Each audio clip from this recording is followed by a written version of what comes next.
So good afternoon everyone and welcome to our latest webinar. The subject this month is how to become a sustainable and innovative charity in a post-COVID world. We've got a crack panel today, and that's crack. I'm really pleased with the people that we've managed to get on board today, who I'm about to introduce you to. First of all, my name's Andy Steele. I'm one of the directors at 360, and I'll be hosting today's webinar. Next, I'd like to introduce you to my colleague Sophie, who's one of the other panelists. Sophie will introduce herself and just let you know a little bit about who she is and what she does. Hi, I'm Sophie, as Andy said. I am the charity specialist advisor at 360. I've been working in charities and in the charity sector and not-for-profit sector for about 5 or 6 years now. And just in case we've got any Hull FC fans watching, we have got a Hull FC shirt on display as well. Perhaps Sophie can adjust the camera slightly just to prove it. There you go.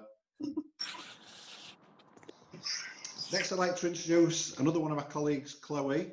Chloe will be looking out for questions today, interrupting us at the appropriate time and making sure that all of your questions get answered. So, Chloe, do you want to say hello? Hi everybody, hope you enjoy the webinar. Hopefully everyone's familiar with Zoom. If you do have any questions, then please type it into the chat facility. And as I said, Chloe will keep an eye out for those. Next, I'd like to introduce our guest speaker, bit of a legend, very well known in charitable sectors and also the business community in Hull, East Yorkshire and the Humber region, and probably further afield. Very pleased to welcome Andy Barber from the Smile Foundation. Hi, good afternoon, Andy Barber from Smile Foundation. Pleased to be here and looking forward to the conversation. Thank you, Andy. I'm sure we'll be hearing much more from you in the next hour or so. Just a little bit of further information before we get cracking. If you're on Twitter, we have got a hashtag for today's webinar. It's hashtag 360webinars. So please feel free to join in the conversation online. We have got a prize for the best question or the best tip today. You know, whilst we're trying to give as much advice and as many tips to the viewers as possible, we'd love to hear any advice and ideas that the attendees have. So there will be a prize for the best one. It's going to be a 360 mug and also a 360 face mask. Hopefully you can see that. It will be unworn and clean and sterile, I promise. I'd like to thank everyone who submitted a question in advance of today's webinar. I'm confident we'll be able to get everyone asked. It is quite a tight time scale. We're looking to get the webinar finished by sort of 10 to 5 so that we can have a 10-minute question and answer session at the end. I'm sure all the panelists will be happy to hang around a little bit after 5 o'clock if we don't quite have enough time for that. Finally, after the meeting, the webinar will be uploaded to our YouTube channel, 360 TV. So if you want to watch it again, or if you've not been able to attend this afternoon, it will be uploaded at some point tomorrow. So without further ado, we're going to move on to the first question, and it's for Andy. Just like a sort of overview of what challenges charities are facing at the moment, with a nod towards COVID, obviously, and you know what are charities doing to overcome these issues and sort of become sustainable and you know maintain their goals and objectives despite the challenges that we're facing at the moment. Yeah, no problem. Thanks, Andy. I think obviously that's the biggest question that we'll get across the board here today, I think, really. And you know, I've been fortunate enough to talk to a lot of charities across the region and nationally on this topic. COVID has brought forward some new challenges, obviously, and some really kind of time-sensitive challenges. But a lot of the challenges that we're facing within COVID is actually what's been deep rooted within organisations equally throughout the last few years as well, which is we've seen a really big change in funding models and different funders changing their way that they accept applications in and what they're looking for from applications. That's brought forward some challenges within funding, and then obviously I'll come back to that in a minute around the COVID aspect. Leadership has been a real challenge for charities, I think, over the last few years. We've seen a lot of people requesting and needing help with regards to building their board of trustees. We've seen some challenges between chief execs or volunteer leaders and their board of trustees, and some slippage in what people's role is there to do. So you see a lot of organisations where the beneficiaries are trustees as well as the operational leads, the volunteers and so on. So when it comes to really big decision making and dealing with some significant challenges which COVID has brought, that obviously re-highlights those sorts of problems. So first and foremost, I'd say the biggest challenge has been that kind of structural leadership and being able to make decisions. One really good example of that is an organisation that their board of trustees wanted to shut the whole charity and furlough everybody when COVID first hit. And the leader was strong enough within the organisation to push back against the trustees and say that's not an acceptable approach. And we've got a whole host of beneficiaries that need our support, and financially we're strong. But it was a knee-jerk reaction that I think happened in a lot of organisations. You know, battle down the hatches and try and protect ourselves, not thinking about the individuals that we really needed to help. And let's be honest, you know, if we've got any funds within a charity that was there for the rainy day, you know, it's I won't swear, but it's been raining really hard over the last few months. So that leadership aspect is in particular number one for me, and I think the number two, obviously that follows that, is funding, and then the funding element. What we've seen locally and nationally is then the challenges of you know, operational slippage. So trying to deliver something in a community where you see a gap which doesn't meet your charitable objectives, and then that causing some challenges as we go forward and look in a hopefully a post-COVID world later next year. I think the batten down the hatches and the knee-jerk reaction is probably typical of many organisations across the UK and the world, not just in the charity sector. You know, I think we've seen lots of businesses who have, you know, furloughed everybody, perhaps without looking at what the different options are.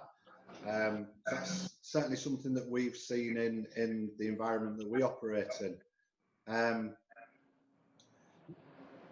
Next question for Sophie. Obviously, as accountants, we spend a lot of time working with charities, you know, on their sort of finances, their financial information, etc. Are you finding it that some charities are finding it a little bit harder to keep on top of these things during lockdown? And what are the more innovative ones doing to overcome these issues? We've certainly seen a mixture amongst our clients. So the charities and not-for-profits that have been using cloud accounting for a couple of years now and have got it quite streamlined processes have found it quite seamless working through lockdown. If trustees or the treasurers have been furloughed in between, you know, having staycations and doing up the houses, they've been able to keep on top of the finances electronically. The charities and not-for-profits that are still using manual records and keeping piles of paper have struggled a lot more.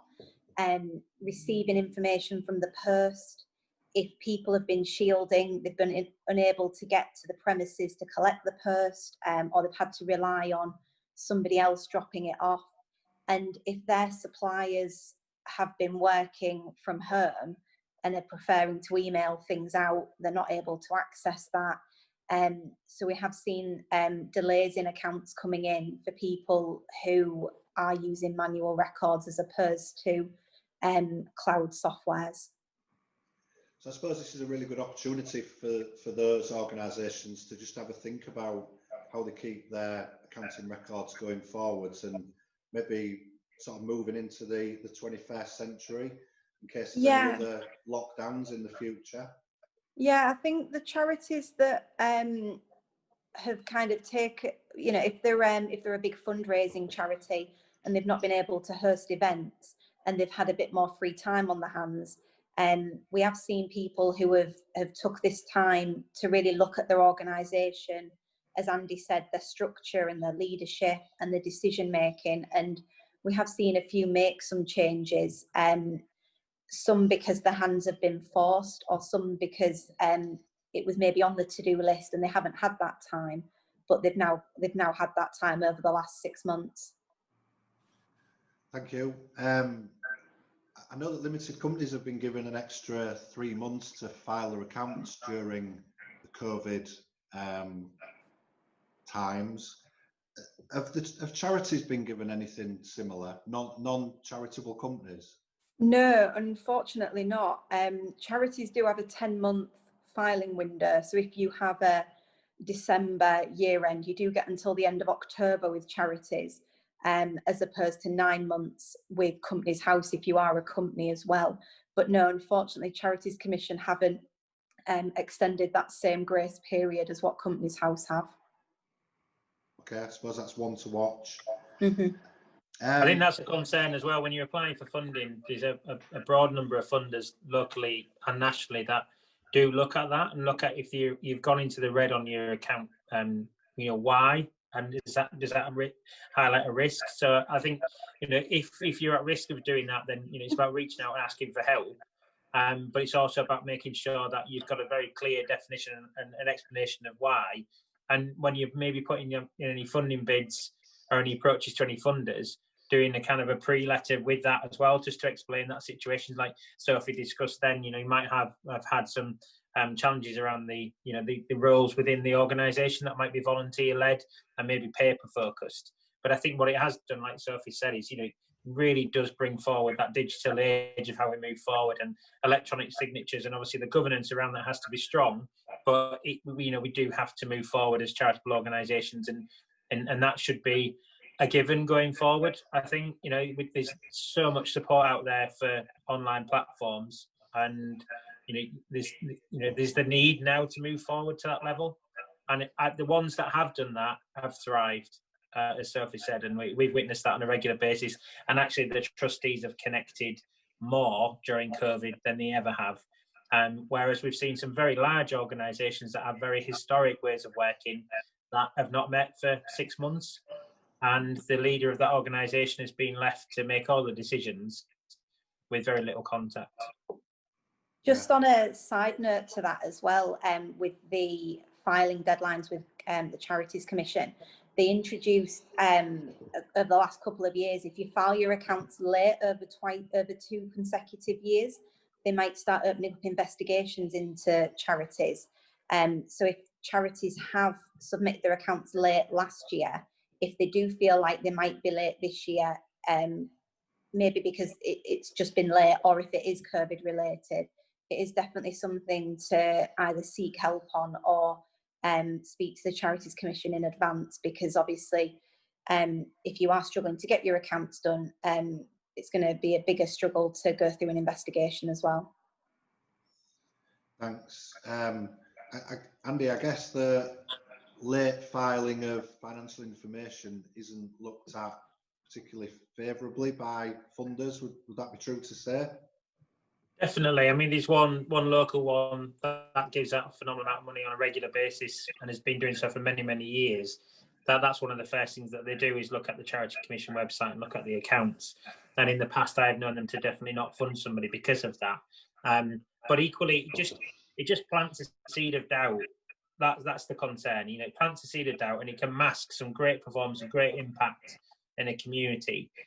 So if you know, ask for help. Try and you know, make sure that you're going into that digital world. We know that some organisations find that a lot harder than others, but there's so much support out there, including yourselves, obviously, to make that difference and step forward. And don't leave it till last minute. You know, if you're struggling, you know, raise your hand and ask. Yeah, so I suppose top tip number one is to get your accounts and other financial information filed as early as possible, really, because it makes your organisation look professional. Looks like you know you've got the systems in place to track your finances, you're aware of upcoming liabilities, etc. You know, same goes for business really, but you know, with charities relying on funding, you need to tick as many boxes as possible, don't you? Definitely. Yeah.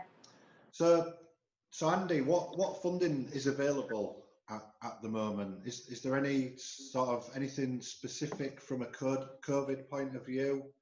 You know, what are you telling your clients about at the moment in that respect? Well, first and foremost, the thing we always try and do is encourage charities in this sort of situation to look at what they've already got. So what funders are you already working with that you're already holding funds from have been granted for a particular area of work that may not now be accessible? A lot of funders in the early stages of lockdown, when approached, were releasing the money that was gifted to an organisation for a particular project into core funds. So the first tip with regards to that would be, you know, speak to the funders that you've already got, and can you deliver something different with the funding that you've got? Can you put support into your core costs to continue the great work that you're already doing? Or, you know, can you pause projects to make sure that you've got some longevity on the funding that you've got there? So that's kind of number one. As we always say, look after what you've got first before you go out looking for other forms of funding. There's been some significant changes with the lottery. That's causing some challenges and will continue to cause some challenges, as well as some great opportunities for others. So a lot of people will be coming to the end of some lottery funding, and currently you can't, you know, reapply for that area of funding. It is very COVID focused, and they've got specifics within those areas, working with the government and the funding that they've been able to draw down into the lottery amounts. We've also seen a lot of people apply to the lottery and get short-term investment for the 6 months period of time. There's some more information coming out on the lottery website very soon on the next stages of that as well. So the lottery has been both a real positive and a real challenge for a number of organisations, and it's about not assuming that you're going to get refunded for a project that's been running for maybe 3 years, and starting to plan ahead of how you can work to, you know, look at how you can change your staffing structure or your delivery, and most important, communicate with the funders that you've already got. The other aspect is registering with organisations where you can get clear information coming through on a regular basis, so you're not constantly searching yourselves. You know, that information is coming to you hot off the press, and you're able to decipher whether or not that's important to your organisation and whether you meet the criteria for that fund. And one of the best ways to do that locally is to register on the Smile Foundation system, Beacon, which is www.beacon.org.uk, and you can register on there relatively easy. That gives you a platform when funding information, both locally and nationally, is fed through. And you try and make that stream of information as tight as you can. And then the other message I would say massively about funding is, you know, scattergun approach may work on occasion, but it doesn't work for long term for any organisation. And what you do is you end up not focusing on the strength. You're focusing on a weakness, which is just needing money into the charity. So work with partners, register on Beacon system, ask for help. We can read through your applications for you, whether you're a whole East Yorkshire charity. There's other partners out there that we work with that can support you with your funding bids. But there's a whole host of different funding rounds out there at the moment that can be very easily filtered through for your organisation by asking for some help. But it starts by looking at what you really need, not about trying to meet what a funder has on offer, but what do you need and how do you structure it to make sure that you are the right person for that bid, you are the right charity for that bid, and you've got a chance of being successful. Because there's nothing worse than writing to 10 organisations and not getting anywhere with any of them when you could have spoken to 3 and got everything you need. Yeah, it's obviously a big use of resources, isn't it? Filling in funding applications, etc. So I think definitely the more focused you can be, the better. Yes, and again, that strong leadership from the Board of Trustees to look at all avenues of funding. So one of the things that Smile Foundation did very early on was we accepted in the government grant and was able to apply for the government grant and put that in reserve, ready if we needed it. So we was able to get access to £50,000 loan. That was repayable within a year, interest free, or obviously we can pay it back over a longer period of time with a very low interest rate. If you look at that interest rate just on its own, if you used to use it, it's probably still cheaper than having a grants officer writing bids. It's probably still cheaper than spending your own time on writing bids. We haven't used that 50,000, thankfully. It is in a bank account, safe and secure. But it is there for cash flow if we need it. It's there for an innovative idea if we need to respond to something quickly, or the second phase and so on. But I think the other message is look at all the avenues of funding, not just one avenue. The other thing that's come out very clear on the care that a lot of charities are giving to individuals is do we understand care budgets? Do we understand personal budgets? Do we understand commissioning? We've got to start being educated as charities in the whole funding sphere, not just one form of funding. And obviously, to many charities that will be listening to this as well, like ourselves, we've lost significant amounts of revenue through events and corporate fundraising. It's not been appropriate to do some events. It's been, we needed to go virtual with others, and with corporate donations as well. We're very conscious that private sector organisations, some are struggling, some are thriving. So it's all about strong communication. Why do you need the money? Can you work in partnership with other charities that may already have the funding but need the delivery support? And be a bit smarter with the money that we have got. Focus on that wow, not the woe, and focus on partnerships as well. All the events that have been cancelled, I'm surprised more of them aren't going online, but with a paid element. Have I just missed them, or are people not really exploring that option yet? I think nationally it's been picked up on a lot more than locally. I think we have we're involved in a group about the digital divide in this area in particular. That connectivity to charities being able to use digital we're still massively behind the private and the public sector, and massively behind the UK in a charitable sector sense, rather than the strengths that we've got locally. We've seen lots of the virtual runs and the walks and so on. But when you look at kind of dinners and so on, there's been a real slow uptake of that. And I think that comes back to, a lot of organisations furloughing the staff. It comes back to a lot of organisations refocused onto delivery rather than events and activities. For example, our events, member of the team was focused on delivery and supporting communities at that time, because that was where the demand was. But yeah, I think we are a little bit behind where we should be as a community. And I think, even using Zoom and Microsoft Teams, we've seen that people can do it. And I think there's a fear of it previously. And I'm hoping I'm not hoping this happens, because it would mean that we're going into more lockdowns and so on. But next year we will have to, or else we will see significant losses of charities within our communities. Okay, thank you for that. One of the questions that we had submitted prior to the webinar, you've sort of almost answered anyway, but should charities borrow money? I mean, you've already mentioned the fact that your organisation has, because it was cheap, easy to access. With a lot of charities claiming grants in arrears, having to spend the money before they can claim it.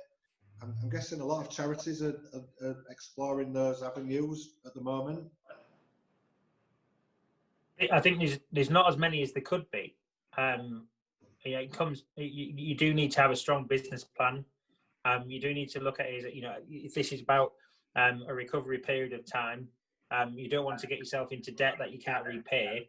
And you don't want to, from an organisation point of view, then be focused on fundraising to repay that debt, which obviously isn't then attractive to a funder.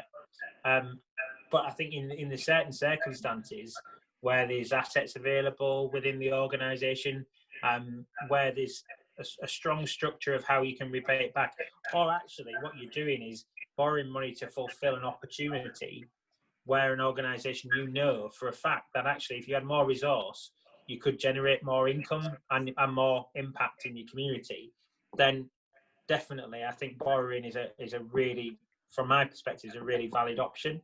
We will encourage people to do it if there's the right structure in place. If it's, kind of that, as many people would say the word, money grabbing, is the money available, grab it, then no, it's not.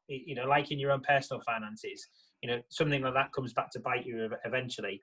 But a strong business plan, charities and community activity going forward has got a real opportunity to really be more of an anchor within communities. And we're seeing charities that are coming forward with some fantastic concepts and ideas of saving money in the public sector and working innovatively with private sector organisations. And financial modelling, working with 360 other partners, is a really valid option. But you've got to have a strong business plan, and you've got to have great leadership within your trustees to understand what risk you're taking on, and that risk can be managed. Okay, some great advice there. Thanks, Andy.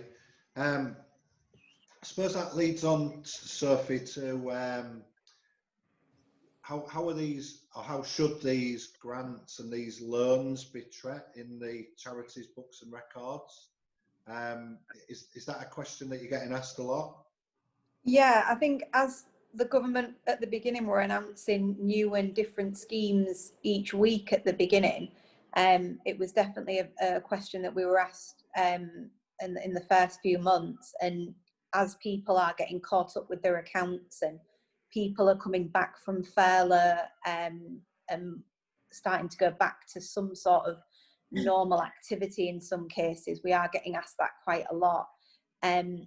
From a loan point of view, whether it be a bounce back loan or a civil loan, the coronavirus business interruption loan, they should be treated as liabilities on the balance sheet. Obviously, there's no interest at the moment, with them being interest free for 12 months. So they would just sit there until after the 12 months, whether the charity decides to repay it in one go, repay a lump sum and stagger some of the payments, or pay the full lot over a number of years. With regards to things like furlough claims and the job retention scheme grants, they would be shown on a receipts basis. So they should be shown in the month that they're received in. Because you could, at the beginning, you could do the claims every few weeks. That should have been getting done. It should have been coming in regularly into charities. What about the local authority grants? If anyone's received, I can't imagine many charities have got the 25k grants, but the 10k grants and the discretionary grants, should they be treated on a receipts basis? Yeah, so charities that are receiving the £10,000 rates grant, you would treat that in the month it was received. Some charities won't have received that grant because they were already getting a discretionary grant from their local authority for their rates. Because if they were over the small business limit, they would have had rates. They could have applied for that discretionary discount. So it's just depending on which one the charity received. But if they got the £10,000 grant, it would just be treated in the month it was received in. Thank you. Next question, probably for Sophie, centres around gift aid. Mm-hmm. Could you just give a really brief overview of how it works and how charities could potentially benefit from getting involved with that? So any charity that receives donations which are freely given without restrictions, I'd highly recommend registering for gift aid. You claim an extra 25% from HMRC. It's essentially, free, unrestricted money that a charity could be missing out on by not being registered. There are certain pieces of information that you need to collate from donors in order to claim the gift aid. So they do need to be a UK taxpayer, and you do need to get things like name, address, and a couple of other pieces of information to be able to claim it. But there's no reason why any charity shouldn't shouldn't be claiming that. It's free money. You can do the claim as often as you like. So some people do it monthly to get that top up of income. At the moment, whilst there aren't many events going on much fundraising, it might not be, there might not be many donations coming in, but it's certainly an opportunity at the moment to get registered if charities aren't. It is a process that you do with HMRC, and once you've submitted the application, it is a bit of a waiting game. But if people have a little bit of free time on their hands, or if they're getting their structures, if they're looking at like sorting their structures out, or sorting their finances out, it's definitely something to look at. There is also the small donation scheme. So if you do a bucket collection and you're unable to identify who has given what donations because people have just put loose change into a bucket, you can claim an extra 25% on those donations. So that's definitely something to look at as well, because it is an extra top up from HMRC. That's great, thank you. Does it take long for the money to come in? Have you noticed any slippage during COVID? Providing HMRC have already got your bank details, no. They've been coming through. It's usually about 4 to 6 weeks, which is the standard for HMRC repayments. Sometimes it's a little bit quicker. If they have to send it via cheque, it does take a little bit longer as well. Yeah, and there's also tax benefits to the donor, isn't there? There is. Many charities use in their sort of marketing materials to encourage people to send them donations, but also gift aid it.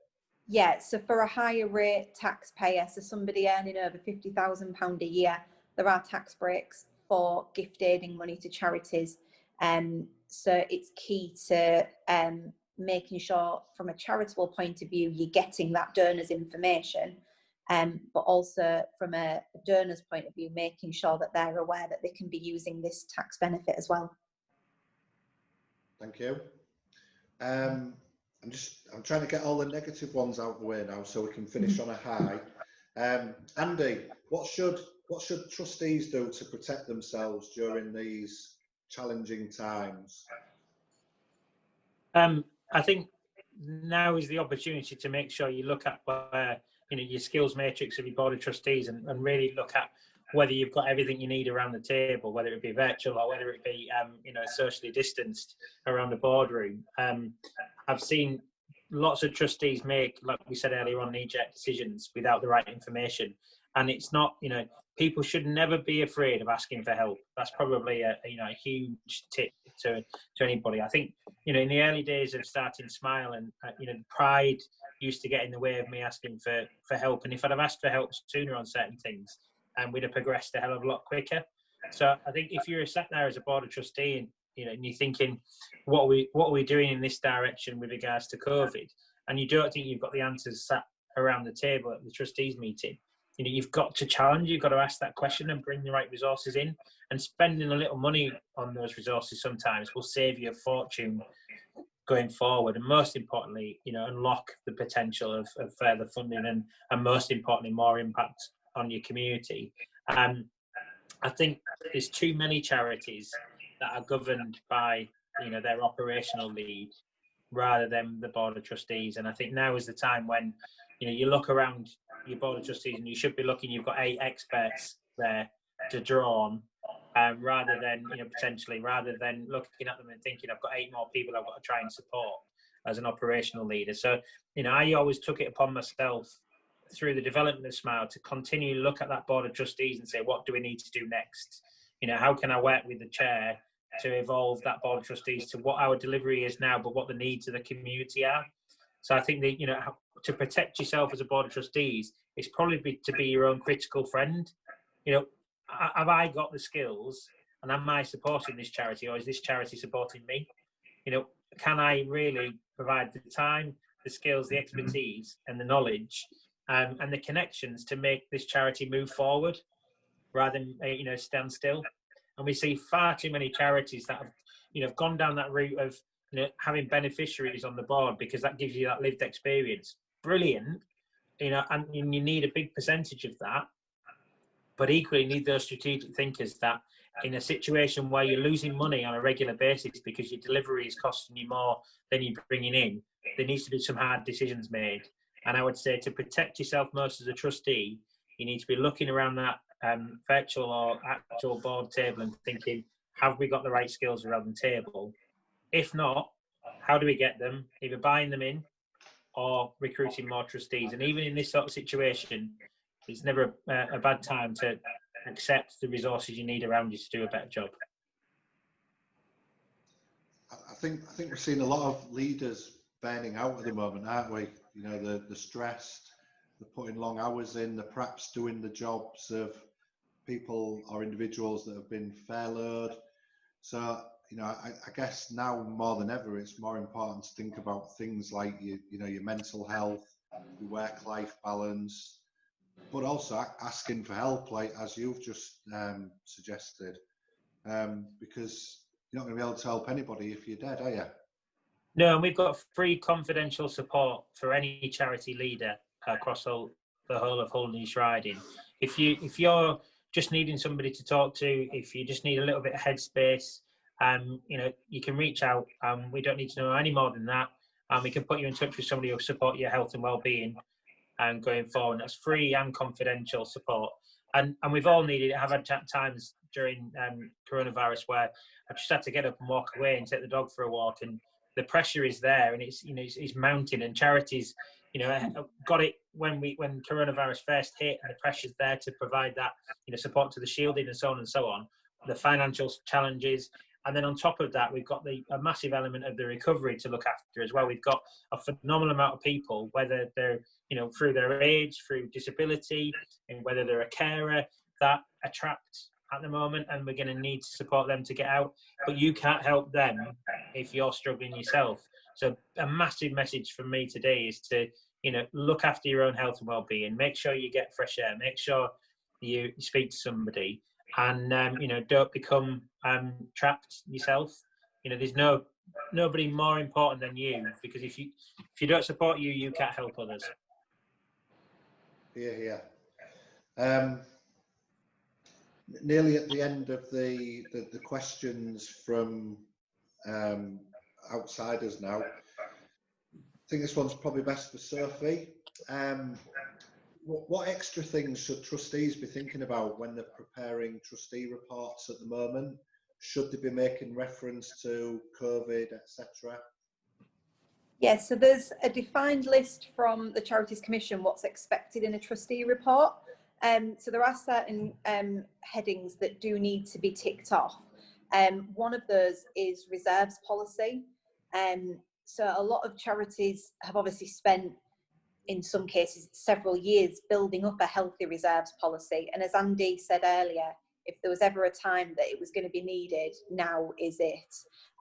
So if you have had to use your reserves, if it has taken a hit, maybe referencing that in there. But also in the future plans section is probably the most poignant place if you're going to talk about COVID. So, you know, what are your plans for recovery? Particularly, I suppose, now if you're preparing a trustee report, if you've maybe got a July, August, September year end where, you know, we don't know what the next 6 months are going to look like. We hope we get back to some normality. However, the impact is probably going to be felt for maybe the next 12, 18, 24 months. So what plans are you putting in place for 2021? Have you thought of virtual events, as Andy mentioned earlier? Have you thought about charging for certain events, or maybe some things that you did for free before, perhaps you've maybe got to look at adding a charge on, or you've looked at restructuring completely and stopped offering some services, or, you know, you've changed the way you do certain things because it wasn't financially viable, or there wasn't a need for it anymore. And then I suppose when you're looking back at your activities and your performance, how you dealt with the coronavirus in the beginning, you know, did you batten down the hatches, shut up shop, or did you have a strategic decision, and how you worked through it? So they would probably be the three key areas to mention. And I suppose it also helps from a funding point of view when they're looking at your accounts, as to whether what money you're asking for, if that ties into your future plans as well. Thank you. We haven't had many entrants into the best question competition yet, so you've got 20 minutes left to ask us a question through the chat facility. So as we're sort of starting to draw to a close, Andy, what have you seen since lockdown that have made you think, wow, what innovative things have you seen? Bit of a buzzword at the moment is pivoting. Have you seen any charities pivot, change direction? What things have you seen that have impressed you from this sector? I mean, number one has got to be volunteering. What we've seen from our communities is how we need to be approachable with regards to volunteering, how we need to be diverse with the way that we work, how we need to use digital. And what we saw with all the COVID groups that set up locally and nationally was the use of digital technology, WhatsApp groups, how we can demystify volunteering. We always had these challenges on 2 or 3 organisations that we've worked with previously where it takes 3 months to become a volunteer.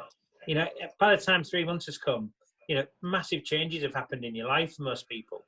If we can't make decisions and move things forward in that sense, then it's incredibly frustrating for somebody who's just put their hand up and said they want to help. So how do we, and how have we treated volunteers more like donors? They are donating their time. That is a financial investment, whether you look at it whatever way. They are giving something incredibly special and they're putting their hand up and saying they want to help.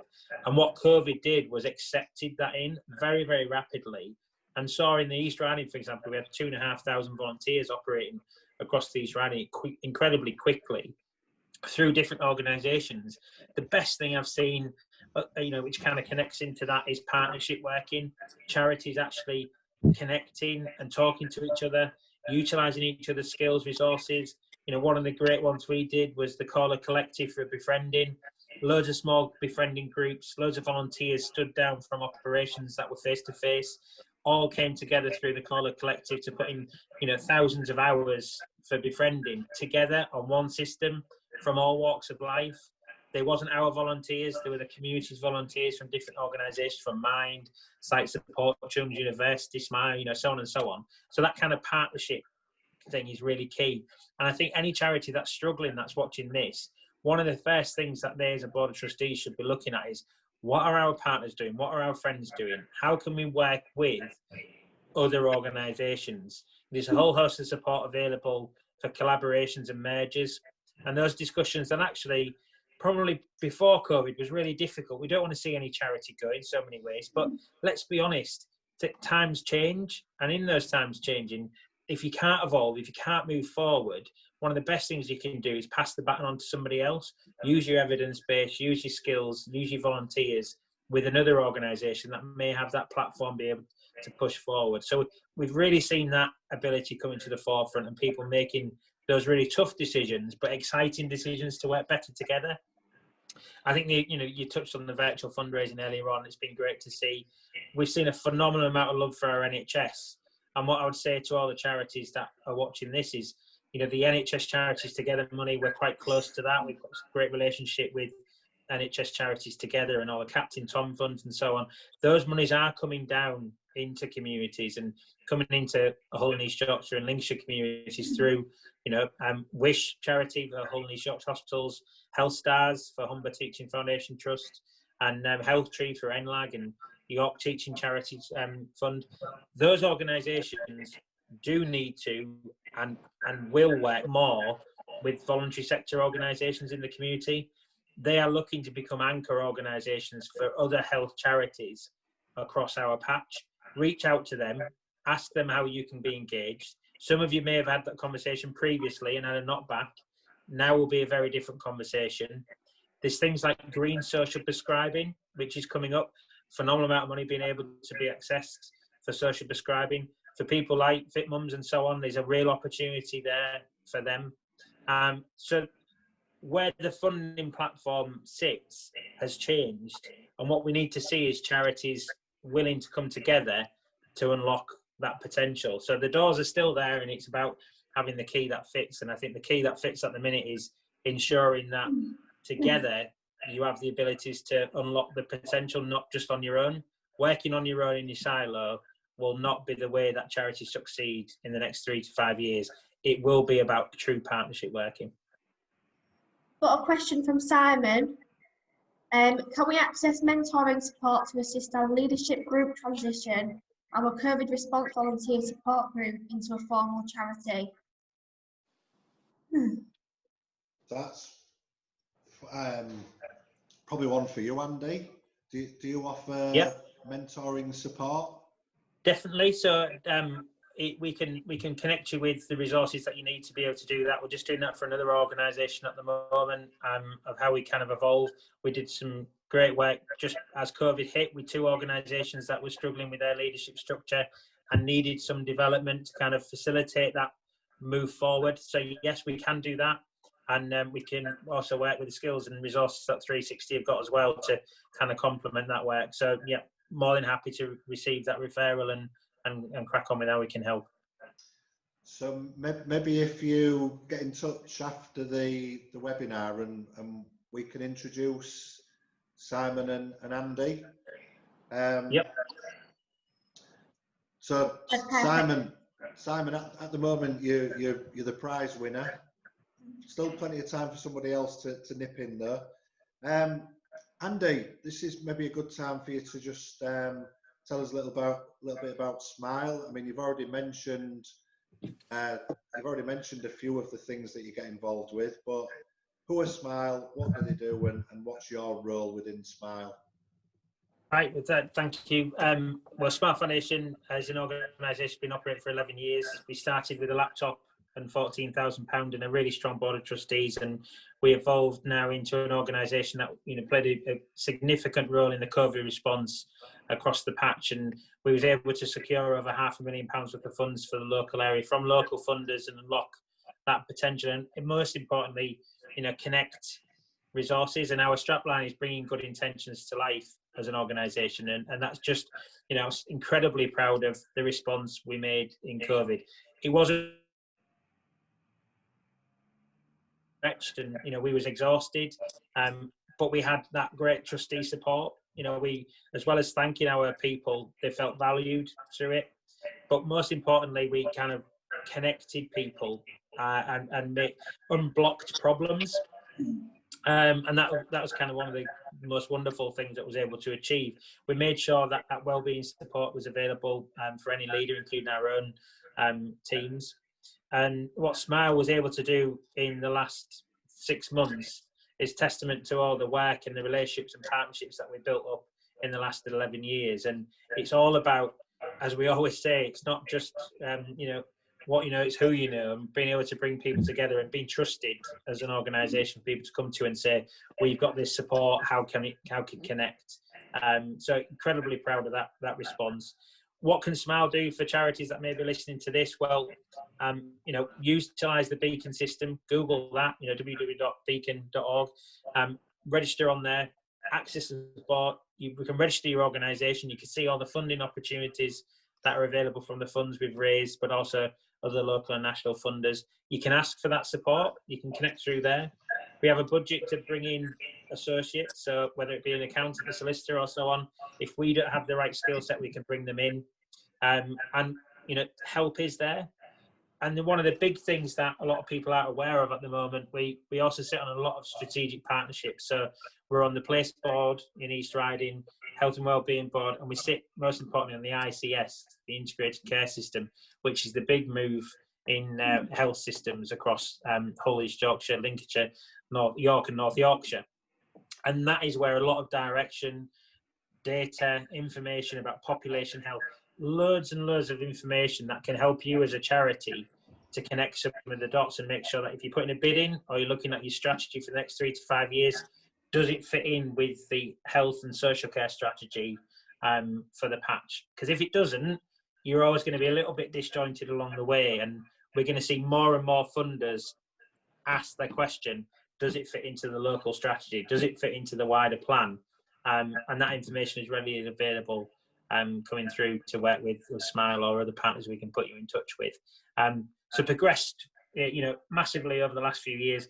We're strongly connected into NHS charities and support a lot of NHS charities locally and nationally.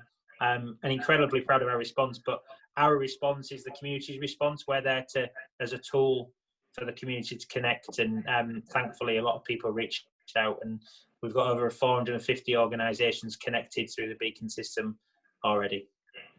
Got a question from Dan Fryer.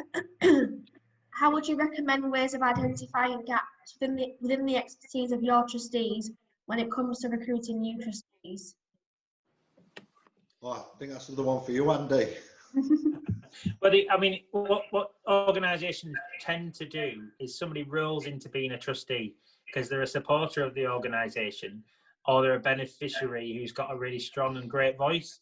What you've got to do is kind of separate yourself from that a little bit and look at exactly where is your organisation going and what skills do you need around the table.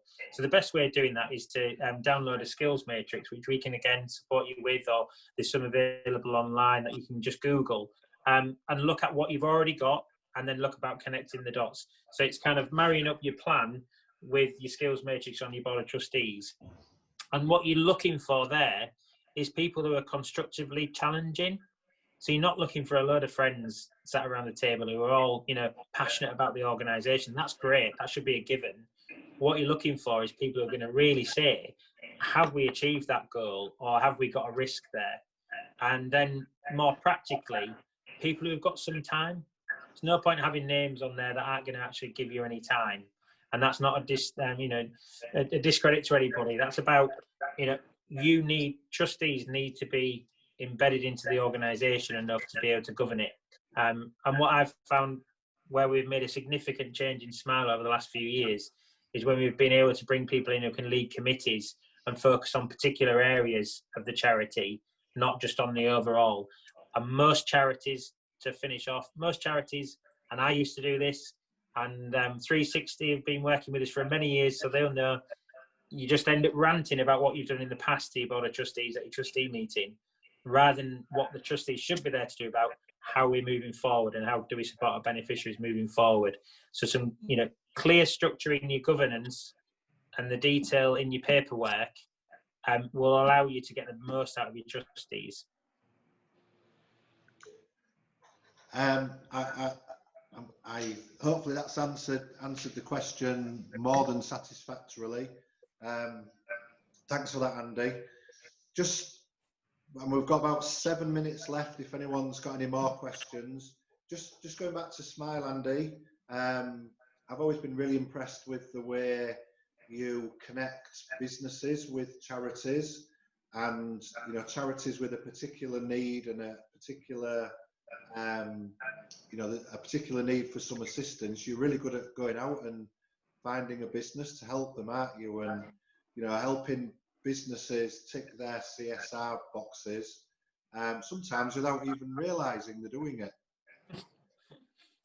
Yeah, and we've as a board of trustees, and then my leadership team, we've looked at that in particular going forward for the next 6 to 12 months, and we're looking at where we started in a recession, and we're in a recession now, and we're in that point of challenge, and businesses need support to be able to help charities.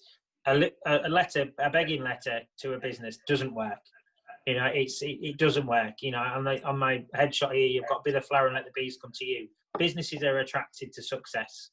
If you can represent success and how you can be successful in their business plan rather than them in yours, then you'll succeed. And what we're going to see in the next 12 months is a lot of businesses that will say, and in a lot of cases it's true, they haven't got any money. But what we've got is a whole host of resources, skills and expertise that we can share. And my experience personally, and our experience as Smile, is once you build that rapport and you actually treat businesses and the private sector as a potential beneficiary of your charity, because you're fulfilling one of their needs, you'll see the door fly open. And that's what we was able to do, and that was our USP of, you know, making sure that we understood each business we went into. What do they want to get out of this relationship? Not just what do we want to get from that business. And most importantly, 9 times out of 10, what a business can offer you for free is far more than what they can offer you in a check. So always look at organisations of what resources do you need from the private sector and what skills, rather than just fundraising and money. Another great tip there, thanks Andy. Are you seeing more and more charities embracing the use of social media to help raise awareness of their organisation, or indeed raise funds? Definitely. I mean, one of the innovative ways, you know, a lot of you may have seen was the Rule of Six came out, and straight away there was somebody with nationally who was aware of who came with a great fundraising idea of recommend 6 friends, £6 per person, and that was generating an income stream coming into that organisation. So they used social media to be topical at that time. We could probably do top trumps, couldn't we? You know, or try and do something around top trumps with the elections at the minute in America. But social media definitely has been used in a positive way. I think people are fearful of it, and I know that I, you know, dip in and out. LinkedIn is a really an excellent area for organisations to get more involved in, charitable organisations, to be more involved in. And I think, you know, don't be fearful of what you're putting onto social media in a sense of making mistakes with spelling or grammar or so on. You know, bring the charity to life on social media. Nobody's going to pick you up on your spelling. They may pick you up on political opinions and so on. You know, that's not the platform to do that. But it's about bringing through the passion and visualising what the charity's doing. Because just in words, you can't always tell the true story, whereas Instagram, as a great example, can really bring to life what your charity is doing and how you're making a difference. And, you know, an image speaks 1,000 words, as they say. So Instagram's a great platform as well. But it's just remembering, you know, again, going back to your trustees, you know, have you got somebody on there to develop a comms plan with you? If not, can we reach out to an organisation who can support us with that? And make sure it's joined up, because just putting the odd thing out there doesn't really get traction. What you want is a story. You want to be storytelling throughout it. And some of the best charities have been brought to life through their social media, not from their website. Thanks, Andy. Great words once again. Sort of coming to a close now. Ken's mentioned that the East Riding Voluntary Action Services in East Riding is also a great organisation who might be able to help charities or people looking to set up charities. So thanks for that, Ken. Definitely, and you've got North Bank Forum, Hull CVS, you've got Active Humber. There's a whole host of organisations that are better connected now than they've ever been. You know, ourselves and Airvas work in the East Riding, and we've got 2 or 3 projects that we're working on together. So it's, you know, again, through Beacon, Airvas are registered on Beacon, they work with that. You can ask for support from the system, and it could potentially come from Beacon through that system as well. So, you know, there's a lot more connectivity and partnership working in that infrastructure level, as well as on the ground within communities. Fantastic. So I want to say a big thank you to Sophie and Andy for answering all of the questions today. I want to thank Chloe for organising the event, making sure all the technology worked. We'll be emailing a questionnaire out to all of the attendees probably tomorrow. It'd be really good if you could just find 5 minutes just to fill it in and give us some feedback on how useful you found today. Are there any improvements we need to make? And also, if you've got any ideas for future topics. Our November webinar is on business plans / preparing for 2021. So keep an eye out on our social media for more information on that. Our next virtual Saturday surgery is on the 7th of November, with the topic being startups. Everybody's welcome to attend that. You don't need to be a client of 360. And it's anyone who's thinking of starting up or has done recently. whether that be a business or a charity. If anyone wants to get in touch with Andy, then please email us on help@360accountants.co.uk and we'll make the introductions. And that just leaves me to give one final thank you to Andy, Sophie and Chloe, and also everybody who's attended today. As I said earlier, the webinar will be uploaded to our YouTube channel, which is 360 TV, sometime tomorrow. If you want to have another look at it, just search 360 Accountants on YouTube after midday tomorrow. And all of the previous webinars are also on there. Wish everybody the best of luck for the foreseeable future. If anybody needs any help, please ask. That's what we're here for. That's what Smile are here for. Please don't try and overcome these issues on your own. There's always somebody out there that can help. And if we can't help, we probably know somebody who can. Okay. Thanks, Thank you, Andy. Thank you. Hopefully see you next month. Thank you. Bye-bye. Bye.